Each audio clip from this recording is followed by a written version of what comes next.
नमस्कार दोस्तों, आपका स्वागत है प्रबुद्ध ग्रुप के YouTube चैनल पर। आज 6 जुलाई 2025 को जो हमारी मीटिंग हुई, ये मीटिंग BTSC के ANM बहाली मामले को लेकर थी, जो विज्ञापन संख्या 7, 2022 और 2018 नियमावली के तहत निकली थी। इस बहाली को लेकर केस अब सुप्रीम कोर्ट में चल रहा है। इसी केस की तैयारी, रणनीति और एकजुटता को लेकर आज की ये मीटिंग रखी गई। हम सभी का एक ही मकसद है, सच और न्याय की जीत। तो आइए हम सब मिलकर इस संघर्ष को और मजबूत बनाएं। वीडियो को अंत तक ध्यान से देखें ताकि आप हर बात को समझ सकें और हमारे साथ जुड़ सकें। अब मंच पर एक खास और सम्मानजनक पल आने वाला है। हमारे प्रबुद्ध ग्रुप के अनुभवी सलाहकार डॉक्टर सतेंद्र शर्मा जी हमारे प्रेरणा स्रोत, मार्गदर्शक और नेतृत्वकर्ता माननीय सुरजीत सर को फूलों का गुलदस्ता भेंट कर सम्मानित करेंगे। कृपया तालियों से स्वागत करें। अब मैं शिव कुमार जी से अनुरोध करता हूं, सुरजीत सर को फूलों का गुलदस्ता देकर सम्मान जताएं। अब मैं निवेदन करता हूं, हमारी मीडिया प्रभारी अंजू दीदी से माननीय सुरजीत सर को फूलों का गुलदस्ता भेंट कर सम्मानित करेंगे। इसके बाद मैं अनुरोध करता हूं हमारे अकाउंटेंट राजेश भैया से कि वो भी मंच पर आएं और अपने स्नेह और सम्मान को गुलदस्ते के माध्यम से प्रकट करें। अब मैं आमंत्रित करना चाहूंगा आदरणीय शंकर सर को, जो हमारी हर मीटिंग की जिम्मेदारियों को बहुत ही कुशलता और समर्पण के साथ निभाते हैं। माननीय सुरजीत सर को फूलों का गुलदस्ता भेंट कर सम्मानित करेंगे। अब मैं आमंत्रित करना चाहूंगा आदरणीय सुरजीत सर को, जो सुप्रीम कोर्ट केस के रिस्पोंडेंट वीना कुमारी मैडम को फूलों का गुलदस्ता भेंट कर सम्मानित करेंगे। कृपया तालियों से स्वागत करें। अब वो क्षण आ गया है जिसका हमें इंतजार था। हम सबके मार्गदर्शक, प्रबुद्ध ग्रुप के मजबूत स्तंभ, हमारे नेतृत्वकर्ता आदरणीय सुरजीत सर अब मंच से हमें संबोधित करेंगे। सर ने इस लड़ाई को मजबूती से नेतृत्व दिया है। हर कदम पर हिम्मत और समझदारी से हम सभी का मार्गदर्शन किया है। चलिए अब हम सब ध्यानपूर्वक उनकी बातें सुनते हैं, जो हमें आगे की दिशा और संकल्प देंगे। आप सभी से अनुरोध है कि जोरदार तालियों के साथ सुरजीत सर का स्वागत करें। आज राज्य स्तरीय बैठक में आए हमारे तमाम दूर दराज से आए जिला से हमारी भाई, हमारे गार्जियन, हमारी बहनें एवं प्रबुद्ध ग्रुप के क्रांतिकारी साथी, हमारे सलाहकार, क्रांतिकारी बहनें एवं हमारे साथ कदम में कदम मिलाकर चलने वाले तमाम बिहार के सभी भाई बहनों का हमारे तरफ से हार्दिक अभिनंदन, स्वागत है। आज आपका इस प्रेम को देखकर, आज आपकी इस भीड़ को देखकर शायद 2023 के डरोल वाले जो लोग होंगे जरूर हताहत होंगे। साथियों, इस कम्युनिटी हॉल में मेरी ये तीसरी या चौथी बैठक है और मैं आप लोग को धन्यवाद करता हूं, जबकि मैं यूट्यूब से भी आप लोग को बताया कि आप इस मीटिंग में अपने बुद्धि विवेक को लगा करके आएंगे। फिर भी आपने जिस तरह से हुजूम उमड़ा है, आपकी विश्वास, मैं आपको गारंटी के साथ कहता हूं कि सुरजीत भी आपके विश्वास पर खरा उतरेगा। भाइयों बहनों, मेरी शुरुआत से एक सिद्धांत रही और उसी सिद्धांत पे अभी तक मैं हाई कोर्ट से लेकर के सुप्रीम कोर्ट तक लड़ रहा हूं और कहीं भी मैं ओपन चैलेंज भी किया हूं कि अगर आज तक मेरे द्वारा कहा हुआ चीज अगर कहीं भी गलत निकला हो, मैं पोर्टल पे बोला था, तो हमको साबित करके आप लोग दिखाइए कि आपने ऐसा बोला था और ऐसा हो गया। मैं सिंगल बेंच से काम कर रहा हूं। मैं 4 पिटिशनर बनाया था। एक अर्चना कुमारी जी थी, दूसरा उषा जी थी, तीसरा मेरी वाइफ बीना जी थी और चौथा पिंकी जी थी। मैं ओवर कॉन्फिडेंस रख करके मैं आप लोग के सामने आज सही बात रख रहा हूं, बिकॉज कुछ हमारे साथी जो हैं, जो नए हैं, कुछ हमारी बहनें हैं जो चेहरा नहीं दिख रहे हैं। एक्चुअली मैं पुराने लोग को आज नहीं निमंत्रण किया था। 414 को मैं जो पिटिशनर बनाया, उन लोगों को मैं साफ बताया था कि आपकी मीटिंग नहीं है। कुछ ही लोग 10-12 आपको नजर आएंगे जो हमारे पुराने हैं, जैसे खुशबू जी हो गए, हमारी रेणु सिस्टर हो गई, और मीडिया प्रभारी हो गए, और कानूनी सलाहकार हो गए। लेकिन बाकी हमको दिखने से कुछ लग रहा है, कुछ जो बच गए थे पिटिशनर में वो आज आए हैं, जैसे मुन्नी जी पुरानी है, लेकिन बाकी आप लोग नहीं। आप लोग तो मुझे चैनल पे ही देखे होंगे, चैनल पे देखे होंगे तो आप आए। मेरी भी एक कर्तव्य बनती है, आप यहां से संतुष्ट होकर जाइए। आपकी कॉन्फिडेंस थी तब ना आप यहाँ आए हैं। एक ध्वनि में बताइए, आपकी विश्वास थी हम पे तब ना आप लोग आए हैं। मेरी क्या कर्तव्य बनती है? सबके विश्वास पे खड़ा उतरना, सबके विश्वास पे खड़ा उतरना। आपको इस सभा में कुछ त्रुटि दिखाई दे रही है, सिस्टमेटिक ढंग से काम किया जा रहा है और सारे चीज आपको बखूबी बताया जा रहा है। मैं आपको बताना चाहता हूं, सिंगल बेंच को लेकर वहां से मैं चला, सिंगल बेंच का एक एक काम, एक एक पॉइंट को अच्छे तरीके से कोर्ट में रखा। कोर्ट वही जीतता है जो साक्ष्य रखता है। जिसके पास साक्ष्य नहीं होगा वो हमेशा कोर्ट हारेगा।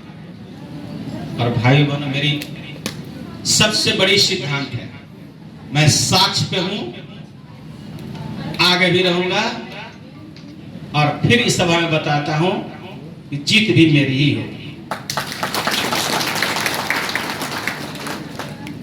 मैं सिंगल बेंच जीता, जजमेंट लगाया, न तो हाई कोर्ट के किसी ने, चाहे सरकार के वकील हो चाहे विपक्ष के वकील हो, आज तक मेरी जजमेंट पर जरा सा भी एक प्रश्न चिन्ह खड़ा नहीं किया।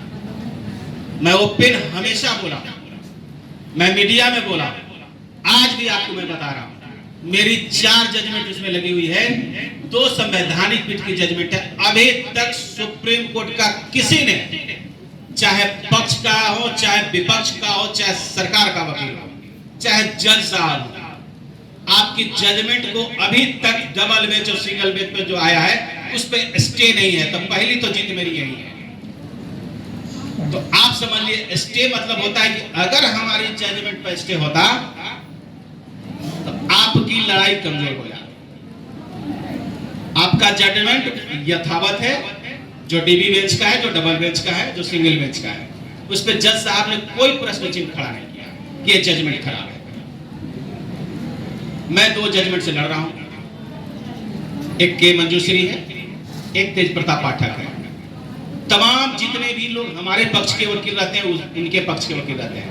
आप देखोगे, कभी चलोगे तो एक बार पूरी हुजूम खड़ा होती है जब केस नंबर बीना कुमारी का लगता है, इधर से 10, इधर से 10, पूरी कोर्ट भर जाती है।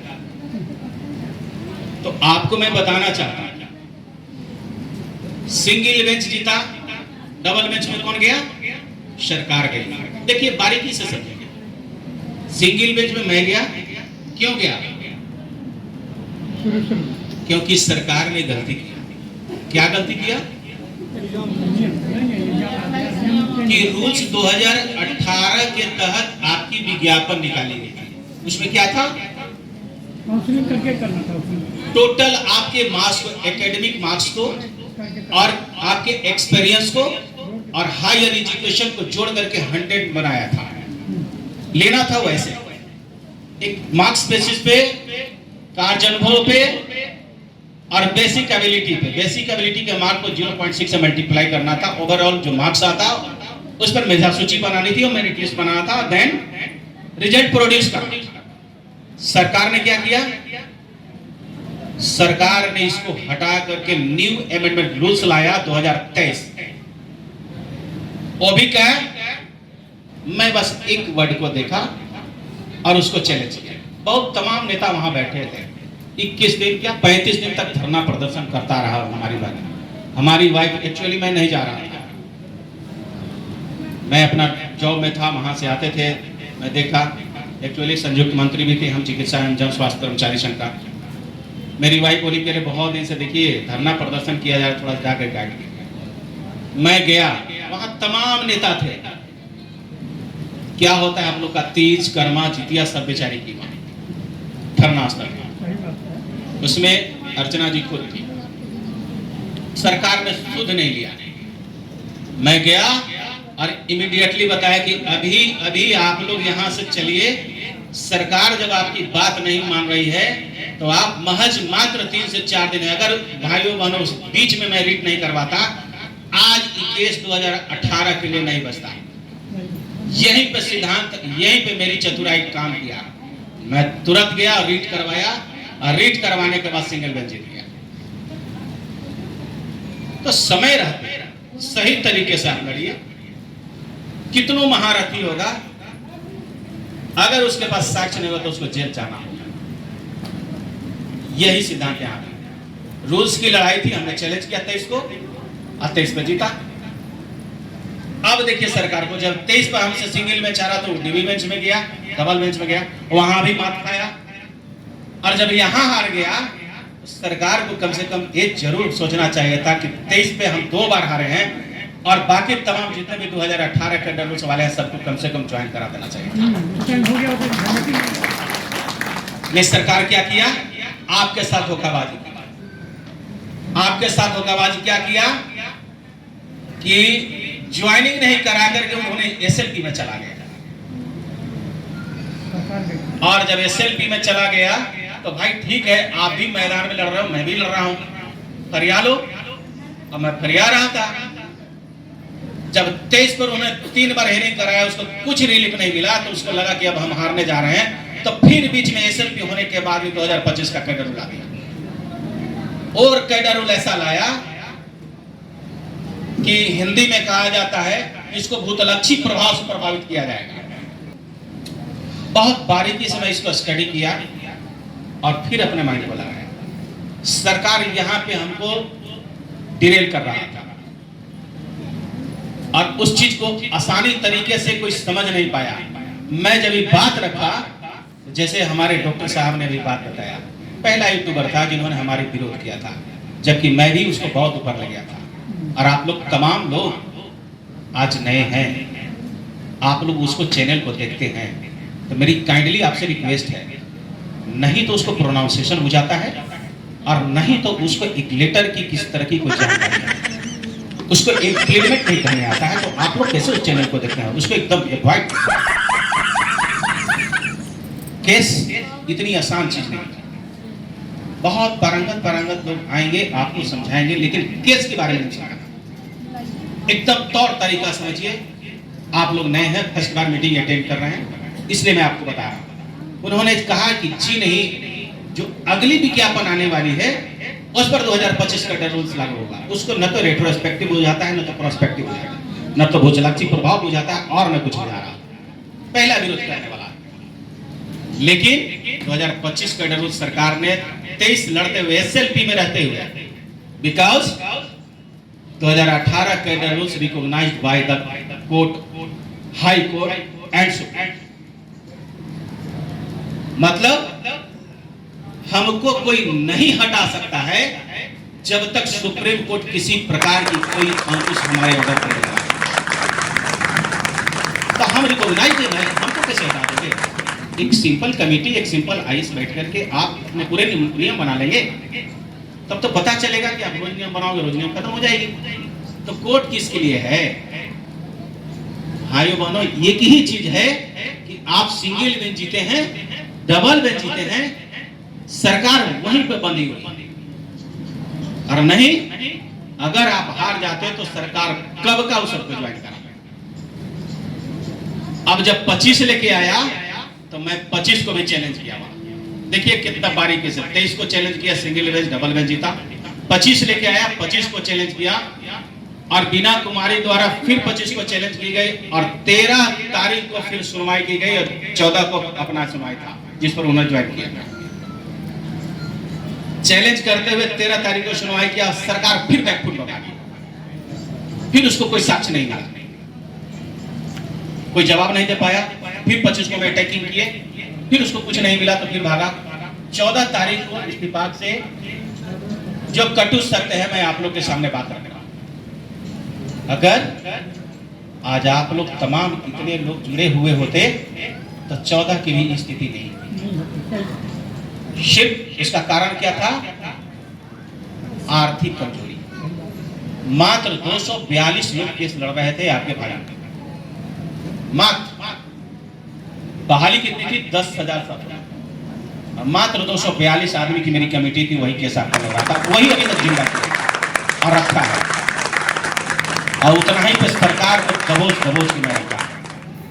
और उस समय मात्र मैं आप लोग के सामने बता रहा हूं 4,76,000 रुपए मेरे फंड में था, और 14 तारीख की सुनवाई है। उसी बीच सरकार ने 25 का कैडर रूल्स लाया, उसको मैं चैलेंज किया उसी पैसे से लगा करके, और 14 तारीख जिन ही आया तो 14 तारीख को चीफ जस्टिस ऑफ इंडिया का ओथ था, मतलब जो नए चीफ जस्टिस बने थे उनकी ओथ थी उस दिन, और हमारी केस 22 नंबर पे थी। मुझे लगा मैटर रीच नहीं करेगा, तो हमने उस समय एक स्थिति भी खराब थी, आर्थिक स्थिति भी कमजोर था, लगा अगर जो सीनियर एंगेज करेंगे तो हमारी 7 लाख रुपए चले जाएंगे विदिन। आप लोग इस बात को नोट कर लीजिएगा, केस लगेगा, अगर आपके सीनियर एंगेज होंगे, आपकी बहस हो या ना हो, आपके पैसे जाएंगे। ये सुप्रीम कोर्ट की अपनी सिद्धांत है उस सीनियर का। तो सुप्रीम कोर्ट में एक बहुत बड़ी चीज है, वहां कोई किसी का नहीं है। आपका रूल्स आपने क्या किया, क्या कमिटमेंट किए हैं, आपके साथ वकील खड़े हैं, अच्छे विचार रहेगा तो आपके साथ खड़े रहेंगे, लेकिन पहली प्राथमिकता है वो है आर्थिक स्थिति। अगर आर्थिक आप मजबूत रहेंगे तो 110% आप विपक्षी को सामना कर पाएंगे। सरकार कहां हराएगी, कहां चतुराई करती है, उस सारी चीज जानकारी है। वो डेट लेगा, वो कमजोर करेगा, और आप जो ही कमजोर हो जाएंगे उस दिन वो बहस करा देगा। तो अब मैं भी अगर 14 तारीख की है, हमने भी सीनियर एंगेज नहीं किया क्योंकि मेरे पास पैसे नहीं, विपक्ष भी सीनियर एंगेज नहीं किया क्योंकि उसके पास लगा। अब हमको या सरकार से उन्होंने बात कर लिया था, सरकार के वकील से ये जा, जबकि 13 तारीख को 25 पर कैडर रूल्स पर बहस था, हमने भी सोचा कि 25 पर ही अभी करेगा क्योंकि 25 पर स्टे नहीं था, अभी भी स्टे नहीं है। सरकार 25 को छोड़ा और यूं ही आया और सीधे कहा कि हमको माइनॉरिटी रिलीफ चाहिए, लॉट ऑफ वैकेंसी है, हैंड्स की कमी, मात्र 2 वर्ड बोला, बहुत वैकेंसी है और काम करने वाले की बहुत कमी है, इसलिए हमको इंतरिम रिलीफ दी जाए। और इतना ही सुनने पर हमारे वकील ने उसका अपोज किया कि 23 अब रहा कहां, ये 23 में है कहां, न तो ये 23 में है और नहीं तो ये 25 में है। इन्होंने 23 भी बीच में लाया, और जब 23 से हार गए सिंगल बेंच डबल बेंच तो 25 ला दिया, और 23 कभी कहता नहीं है 23 का कैडर उसके 18 इफेक्टिव करेगा। तो भाई होगा कैसे? जज साहब ने एक वोट, उनके पास भी पावर है जो यूज किया। साफ उन्होंने बताया कि आप और मैं सरकार के कार्य में कोई हस्तक्षेप नहीं कर सकते, लेकिन इस केस को फाइनल हम डिस्पोज करेंगे, कल तो कल कर देंगे। ये मुझे एक रास्ता वहीं से लगता है इनके माइंड में भी है, मात्र एक ही शब्द है जिसपे जीत और हार है, मात्र एक शब्द है, इससे ज्यादा कुछ नहीं है। आप लोग बात को नहीं समझ रहे हैं, मात्र एक शब्द। मैं जजमेंट जान रहा हूं कि क्या होगा, और वही जजमेंट पर जजमेंट होगा। लेकिन कुछ ऐसी बात है जो मैं पोर्टल पे आपको नहीं समझा सकता, कुछ ऐसी बात है जो पोर्टल पे नहीं रख सकते हैं। जब उन्होंने चतुराई किया तो मैं भी एक चतुराई किया। मैं 1 टाइम्स अभी तक single bench, double bench, SLP आज तक बिना कुमारी द्वारा एक भी आईए नहीं की गई थी, और एक बार 5 आईए होगा इसी बेंच, 5 में से 3 अलाउ कराया, और जिन्हें इंतरिम रिलीफ उन्होंने दिया उसका मॉडिफिकेशन को तुरंत चेंज किया। आप लोग बारीकी से करते हैं। 23 को चैलेंज किया, सिंगल बेंच जीता, डबल 25 पैटर्न रोज लाया, उसको चैलेंज किया, 13 तारीख को सुनवाई कराया, सरकार फिर बैकफुट हो गया। इंतरिम रिलीफ दिया 14 तारीख को दिया, उसको तुरंत चैलेंज किया 17 तारीख, 19 तारीख को केस 19 तारीख को चला, 21 तारीख को पोर्टल पे ला दिया, 23 तारीख को सुप्रीम कोर्ट की बंदी थी जिसके कारण नहीं बना, तो 22 तारीख को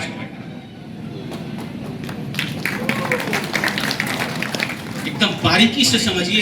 सरकार को छोड़े कहां है, जिस दरवाजा से निकलता उस दरवाजा पर फट से ताला लगाता, जाओगे कहां, समझाओ हमको।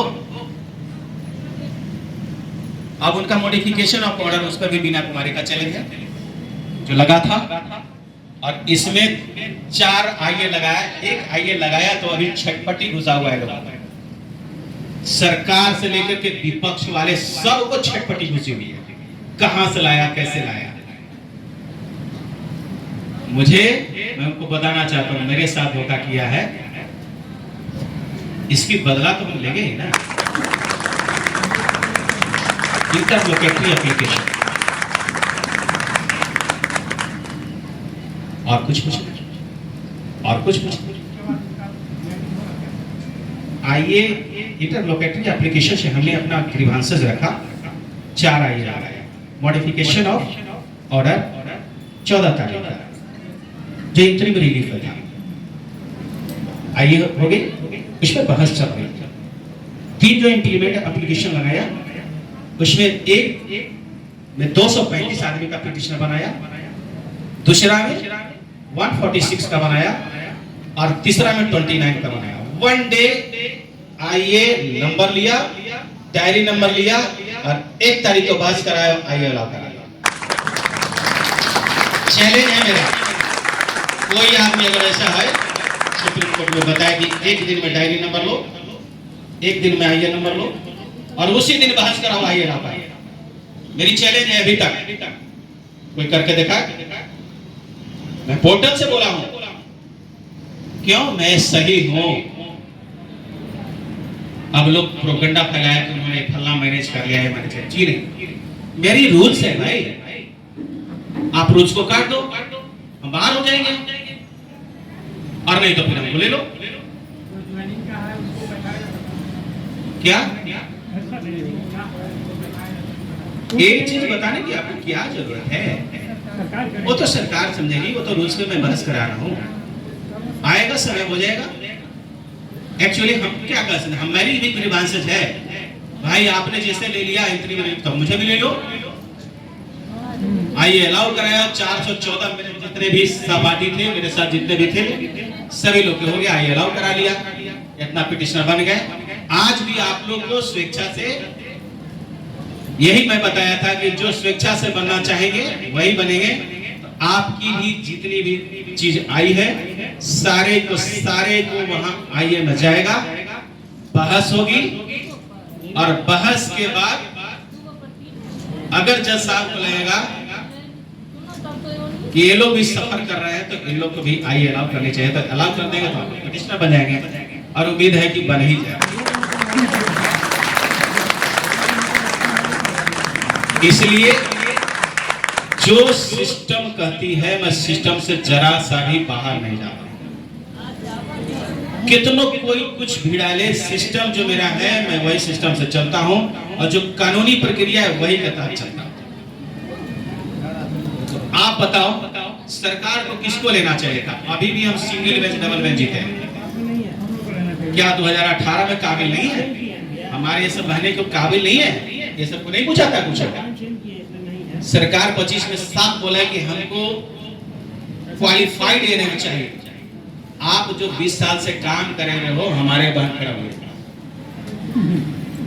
ये कहाँ जाएंगे? 2015 में ज्वाइनिंग किया है, राघोपुर वैशाली में है मेरा घर। खुशबू जी कहाँ है? बेगूसराय बकरी में है, 2015 में ज्वाइन। बताइए 12 से है। कहाँ जाएंगे? क्वालिफाइड नहीं है, उनको वैक्सीनेशन नहीं बुझाता, उनको डिलीवरी नहीं बुझाता, वो मिडवाइफरी नहीं पढ़े हैं। आज नंबर 1 पे टीकाकरण है, किसके बदौलत है? सिर्फ बिहार की एएनएम की बदौलत है। अभी मंगल पांडे सगरो आश्वासन करते हैं कि नंबर 1 पे टीकाकरण है, तो कौन काम करती है? बिहार की एएनएम काम करती है। कौन ऐसा डिस्ट्रिक्ट नहीं है जहाँ बिहार की लड़की नहीं है? अदर स्टेट में भी बिहार की एएनएम है, जीएनएम है। अगर कहते हैं कि बिहार से हेलो आए हुए सब भाई बहन को प्रणाम एवं छोटी बहन को नमस्कार। जो भी आए हुए हैं बाहर से अतिथिगण को नमस्कार। और इतना दूर से आप लोग आए हैं, आज बहुत खुशी हो रही है कि जो इस ग्रुप को नहीं जान रहे थे वो भी यहाँ आए हैं। जितनी भी अपनी डिलीवरी नंबर 1 पे है, टीकाकरण नंबर 1 पे है, ये किसके कारण है? बिहार की एएनएम बहन के कारण है। अगर बिहार की एएनएम बहन काम नहीं करेगी तो नंबर 1 पर टीकाकरण आज नहीं रहता। आज मंगल पांडे हर जगह खुशी लूटते हैं कि मेरा बिहार में नंबर 1 टीकाकरण है। किसके लिए? जितनी भी संविदा एएनएम है उसकी बदौलत नंबर 1 टीकाकरण पे है। जितनी भी डिलीवरी हो रही है, टीकाकरण हो रही है, इम्यूनाइजेशन हो रही है, सब कॉन्ट्रैक्ट लड़की करती है, ना कि परमानेंट। सारा काम जो कॉन्ट्रैक्ट लड़की करती है। आप समझ 25 में क्या कहा? मुझे क्वालिफाइड चाहिए। तो भाई अभी तक सरकार इनकी भी चीज में छोड़ूंगा थोड़ो, ये भी बात में रखूंगा। जिन्हें उनकी सरकार की बात रखेंगे तो मेरे वकील थोड़ो छोड़ देंगे। आज तक आपने जो 20 साल से काम कराया, जितना भी डाटा गलत है, ये तो साबित करता है कि सब डाटा गलत है। जब आप कह रहे हो कि हमको क्वालिफाइड चाहिए, क्वालिफाइड नहीं थे, आपका सारा काम सिस्टम खराब था। इस पर भी तो पहुंचेंगे सरकार, लेकिन ये बात उठा ही नहीं रहा, खाली अपना एफिडेविट में दिया है। सेक्रेटरी भी जो दे दिए उनकी भी सारी बात हमारे पास है। मैं समय से मैं आप लोग को बताना चाहता हूं, बीना कुमारी द्वारा सितंबर 2024 में सारा काउंटर फाइल कर दिए, दिसंबर तक ही केस फाइनल हो जाता। सिर्फ एक बंदा के चलते नहीं हुआ, वह अर्चना। उन्होंने ऐसा काम किया, एक तो जूनियर वकील रखे और वकील रखने के बाद फिर वकील बदल दिया और जूनियर रख करके फिर जूनियर रख दिया। पता नहीं इनको शुरुआत से जूनियर पे ही कॉन्फिडेंस था। एक और जो क्वालिफाइड थे उनको हाथ में दोनों लड्डू था। अब यूं ही जब 23 का हुआ, उन्होंने कसम खाया था कि जब तक हम 18 वाले को ज्वाइन नहीं करा देंगे, बालाजी की कसम खाई। समझ लीजिए, और हम ज्वाइन नहीं करेंगे। आप क्यों ज्वाइन कर लिए? नहीं करना चाहिए था ना, पहला पिटिशन बनाया था। और मैं आप लोग को बता रहा हूं, आज धन्यवाद देता हूं अभिनव श्रीवास्तव सर को, सिंगल बेंच पे, जिन्होंने हमको बताया कि आप बीना कुमारी को पिटिशनर बना लो, नहीं तो कब क्या होगा बताओ। अचानक उन्होंने रात में बताया, अगर अभी इन्होंने पिटिशनर नहीं बनी हुई होती आज आपकी केस खत्म हो जाता। कब का? आप सुप्रीम कोर्ट और आज आप यहाँ जो बैठे हैं कि हमारे भी कुछ ललचा है, और आज 414 आदमी के आइए अलाउ करके पिटिशनर बना लिया, लाइफ सिक्योरिटी में डाल दिया, और आज आप लोग भी तमाम भाई बहन और गार्जियन आए हुए हैं। सिर्फ और सिर्फ यही बीना कुमारी के बदौलत आगे मैं बढ़ा, और आज 2018 का जब आपका जीता है तो सिर्फ और सिर्फ उसके लिए बीना कुमारी। दूसरी बात, टीम बहुत अच्छी बनी। हमारे साथ दाएं हाथ मिलाकर के हमारे मीडिया प्रभारी अंजू जी ने चला, और बखूबी एक लेडी होते हुए हमारे साथ कंधे में कंधा मिला के चली। क्या नहीं सुनी मेरे लिए, लेकिन मैं वैसे लोगों को चैलेंज किया, तुम देखो आज बिहार के तमाम जितने लोग हैं सब लोग किस पर विश्वास करते हैं। तो आपकी सुनवाई फाइनल अगस्त में है। आप लोग एक बार हाथ उठाओ कि क्या आगे की लड़ाई में आप लोग हमारे साथ देंगे। दोनों हाथ उठा के बोलो। पीछे वाले लोग बोलिए नौकरी लेने के लिए नहीं सिर्फ आए हैं। एक आवाज में बोलिए साथ देंगे। सरकार से दो हाथ करेंगे। अपना हक लेके रहेंगे। अब मैं आप लोग विश्वास दिलाता हूं, आपका भी नेतृत्व करता है, आपको विश्वास दिलाता है कि जब तक कोर्ट से नहीं जीतेगा सरकार को एक चीज पर नहीं छोड़ेगा। मैं 2 बार जीता हूं, सुप्रीम कोर्ट में जीत के दिखा दूंगा, तो देख लेना कैसे दिखाएगा। मुझे चैलेंज किया था, अभी डॉक्टर साहब ने बताया, मुझे एक बंदा चैलेंज किया था कि देखते हैं आइए कैसे अलाउ हो जाएगा। मैं 10 मिनट पहले उसको उसी सुप्रीम कोर्ट में पास ओवर लिया, और पास ओवर लिया तो लोग को लगा जो बंदा चिल्ला रहा है यूट्यूब पे, शर्म आना चाहिए उसको। बोला कि पास ओवर ले लिया, उसका वकील गिड़गिड़ा रहा था, अरे तुम क्या जानेगा, तुम्हारे जैसा लोग तो मेरे पास चपरासी भी नहीं रहा करता, तुम मैं पास ओवर लिया और 25 मिनट के बाद तुरंत केस को चढ़ाया, मॉडिफिकेशन ऑफ ऑर्डर पे बहस कराया, ये भी ट्रैक किया, 414 का पिटिशनर बना दिया, और आज अलाउ हुआ और 414 लोग आ गए कतार। तो आज जितने पिटिशनर बनेंगे आप लोग को मैं बता रहा हूं, ये भी एक जुआ है। आगे भी मेरे चैलेंज यही था, मैं सारे को यही बात बताया था, विश्वास किया, अलाउ हुआ। और आप भी कहते हैं, और जिस मंडप में आप बैठे हैं उसके सामने मैं आपको भी बता रहा हूं, भगवान करेंगे तो ये भी आप लोग ही आइएगा।